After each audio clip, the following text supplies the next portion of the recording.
Assalamualaikum warahmatullahi wabarakatuh. Perkenalkan, nama saya Noval Panamadani Nuryo dengan NIM K002409 dari kelompok A8 akan mempresentasikan hasil laporan anatomi untuk laporan yang ketiga. Oke, langsung saja. Jadi uh, jelaskan anatomi dari Tractus respiratorius inferior. Jadi untuk Tractus respiratorius inferior ini dia itu terdiri dari beberapa organ. Yang pertama adalah trakea, lalu yang kedua dia adalah bronkus, lalu ada bronkus, nanti ada pulmo, ada pleura, dan percabangan-percabangan dari bronkus hingga alveolus. Oke, jadi langsung saja yang pertama adalah trakea. Nah, trakea ini dia untuk skeletopisnya dia tuh dari vertebrae cervical 6 hingga vertebrae thoracal 4 atau 5 ya. Jadi yes.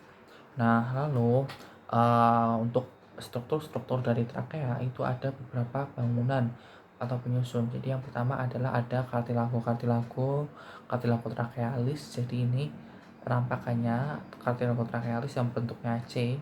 Lalu ada musculus trachealis ini di posteriornya. Lalu ada ligamentum annularis trachealis. Nah, dia yang di antara cartilago ini. Tuh. Nah, jadi untuk cartilago ini dia tipenya merupakan cartilago hyalin gitu. Oke. Nah, tadi kan skeletopisnya dari cervical 6 hingga thoracal 4 atau 5 ya. Jadi dia punya dua pars. Nah, pars yang pertama itu dia pars cervical, lalu ada pars yang kedua adalah pars thoracal. Nah, untuk di di trakea ini dia ada beberapa bangunan penting. Jadi yang pertama adalah ada bifurcatio trachealis, di mana bifurcatio itu percabangannya. Jadi ini. Nah, jadi di ujungnya dia nanti akan bercabang menjadi dua nih. Nah, percabangannya itu namanya bifurcatio trachealis. Dia skeletopisnya setinggi vertebrae thoracal 4 atau thoracal 5 gitu. Lalu untuk di dalamnya nanti akan ada suatu peninggian. Jadi di sini di dalamnya itu nanti akan suatu peninggian namanya adalah karina, di mana dia itu fungsinya adalah untuk reseptor batuk atau reseptor iritan. Itu. Lalu next. Nah, untuk vaskularisasi dari trakea itu ada arteri tiroidea inferior.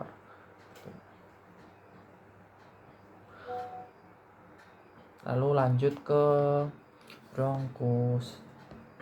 Nah, jadi ini ada trakea. Dia akan bercabang nih menjadi dua. Namanya adalah bronkus primer atau bronkus primarius. Nah, dia itu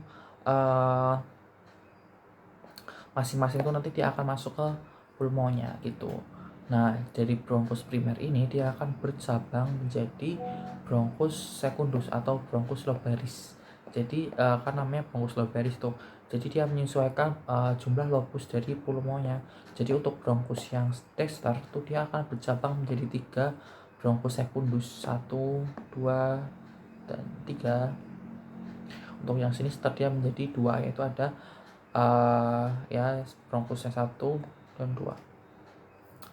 Nah, lalu selanjutnya masing-masing bronkus secundus ini dia akan jadi gini, untuk tester tuh dia ada bronkus secundusnya, satu yang F arterialis dan 2 hip arterialis.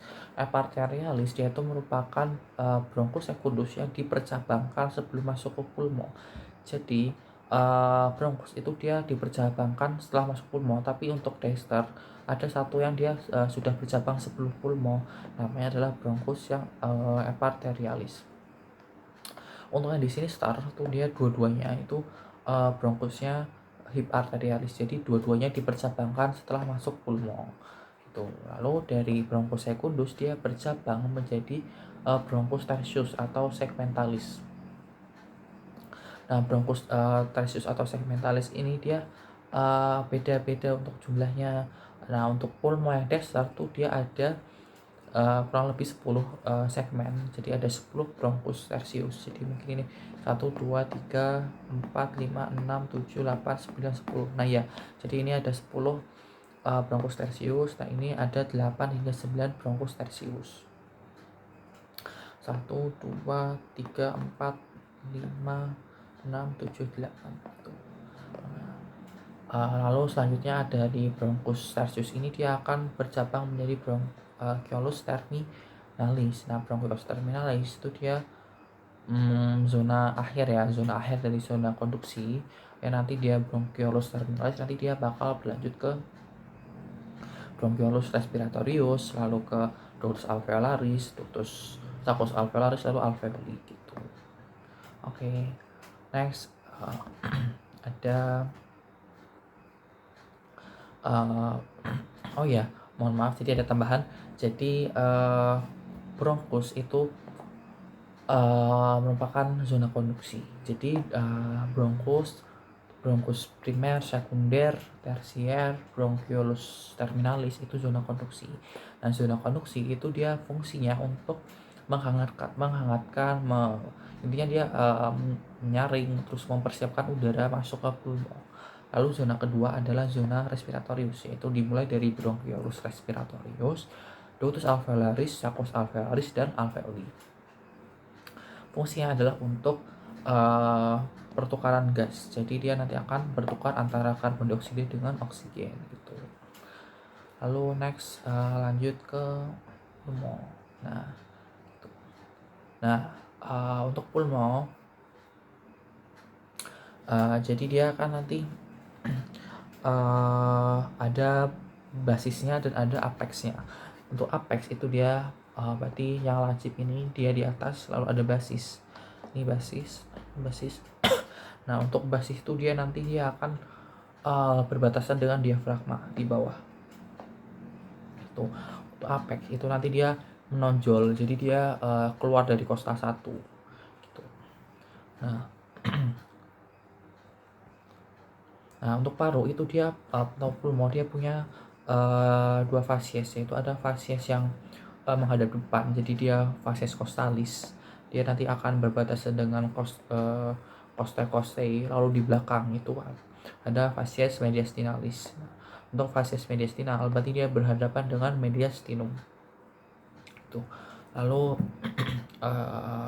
untuk margonya dia ada margo 3 margo. Jadi ada margo yang anterior, jadi margo anterior, ada margo posterior, dan ada margo inferior. Margo kan kayak tepian gitu ya, inferior, anterior, dan posterior gitu.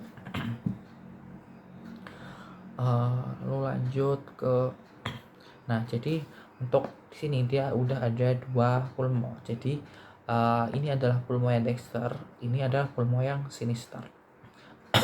Jadi untuk dexter tuh dia punya 3 lobus, 1, 2, 3 lobus superius, medius, dan inferius.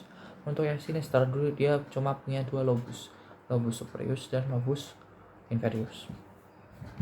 Nah, di sini ada perbatasannya kan. Nah, ini perbatasan yang itu namanya adalah visura. Nah, untuk yang dexter tuh dia punya 2 visura, yaitu visura oblik dan visura horizontalis. Nah, untuk visura horizontalis dia memisahkan lobus superior dengan medius. Untuk yang visura oblik dia membatasi lobus yang superior media dengan lobus inferior. Lalu yang sinister dia cuma punya 1 visura, karena dia kan cuma punya 2 lobus, jadi dia punya 1 pembatas, yaitu visura oblik, membatasi pulmo yang lobus superior dengan lobus inferior. Lanjut ke struktur-struktur yang ada di pulmo. Jadi ini ada yang nomor 1 itu ada lobus superior, lalu nomor 2 itu ada ini nunjuk ke visuranya, visura horizontal, 3 itu lobus yang medius, 4 itu visura oblik, 5 adalah lobus yang inferius. Nah, nomor 6 itu dia adalah arteri subclavia. Nomor 7 itu ada vena subclavia. Nah, Eh, Lalu nomor 9 ini adalah vena branchiosepalika yang dextra, yang 9 vena branchiosepalika yang sinistra. Jadi dia bersatu menjadi vena cava superior. Lalu ini ada ini arteri pulmonalis, ini vena pulmonalis, ini nomor 13 itu dia adalah jadi nanti dia bakal ditempati oleh cor jantung. Lalu yang 14 adalah vena cava inferior, yang nomor 15 adalah ditempati oleh diafragma, 16 itu adalah vena azygos, 17 adalah esophagus, ini esophagus, 18 itu adalah bronchus. Nah, jadi ini ada dua bronchus ya. Nah, ini tuh bronchus yang superior, untuk lobus superius. Jadi dia arterialis, dia bercabang sebelum masuk pulmo. Nanti dia yang di bawah ini dia akan bercabang menjadi dua. Sudah deh. Oh ya, jadi ini ada 20 adalah costa 1. Gitu. Nah, untuk yang sinistar itu satu adalah ada visura oblik, 2 itu ada lobus inferior, 3 lobus superior. Nah, ini 4 itu dia cuma dia sinistra punya, ada lingula. Ini tuh terbentuk karena ada pendesakan dari cor atau jantung. Jadi nanti dia akan bentuknya tuh pipih kayak lingula tuh kayak lidah gitu ya. Lalu untuk 5 ini ada costa 1. 6 itu ada arteri ini ada bronchus. 7 itu adalah esophagus. 8 itu adalah aorta yang ke bawah, berarti aorta thoracica. 9 itu ada diafragma, 10 itu ada cor, nanti 11 itu adalah vena pulmonalis, 12 arteri pulmonalis, 13 ada arcus aorta, 14 itu ada vena apa ya? Ada vena branchiosepalika sinistra, 15 ada arteri subclavia sinistra. Oke. Next. Nah, jadi ini ada pleura. Nah, pleura itu adalah selaput pembungkus dari pulmo. Nah, di mana pleura itu dibagi menjadi 2 lapisan. Ada pleura yang parietalis seperti yang di luar dan visceralis yang di dalam. Lalu untuk pleura yang di antara 2 pleura itu ada suatu kafum pleura yang isinya adalah cairan serous pleura. Jadi dia nanti dia akan sebagai pelumas. Jadi ketika pulmo ini dia berrespirasi, bernafas, dia akan nanti mengembang mengempis. Jadi dia supaya tidak bergesekan seperti itu sebagai pelumasnya. Gitu. Nah, untuk pleura ini dia itu ada parietalis itu ada beberapa pars. Jadi pars pertama adalah pars costalis. Jadi dia yang dia berhadapan dengan costa. Lalu ada pars mediastinalis. Jadi dia di dalam sini ada pars mediastinalis. Lalu ada pars diafragmatica sini. Nanti dia berhadapan dengan diafragma. Lalu ada pars cervicalis sini. Dia jadi apex pulmo kan tadi dia akan menonjol hingga ke costa 1. Nah, dia nanti akan diliputi oleh pleura, di mana dia akan pleuranya membentuk satu kupula namanya kupula pleuralis, di mana nanti dia akan ada jaringan ikat di sana namanya fascia Simpson ya. Lalu ya, nah terus selanjutnya adalah ada recessus atau potential space. Jadi pleura itu dia tidak semuanya itu ditempati oleh paru. Jadi dia ada bagian lebihannya. Itu ada 2, ada recessus costo diaphragmaticus. Jadi di bawah ini. Jadi dia ruang kosong antara batas basis dari pulmo dengan diafragma. Nanti dia ketika berdiri nanti dia akan terisi cairan gitu kan. Cairan serous gitu. Lalu yang kedua adalah recessus costo mediastinalis. Jadi di sini. Nah, jadi nanti dia berhadapan dengan mediastinum gitu. Oke. Nah, jadi untuk laporan soal yang ketiga selesai. Terima kasih. Wassalamualaikum warahmatullahi wabarakatuh.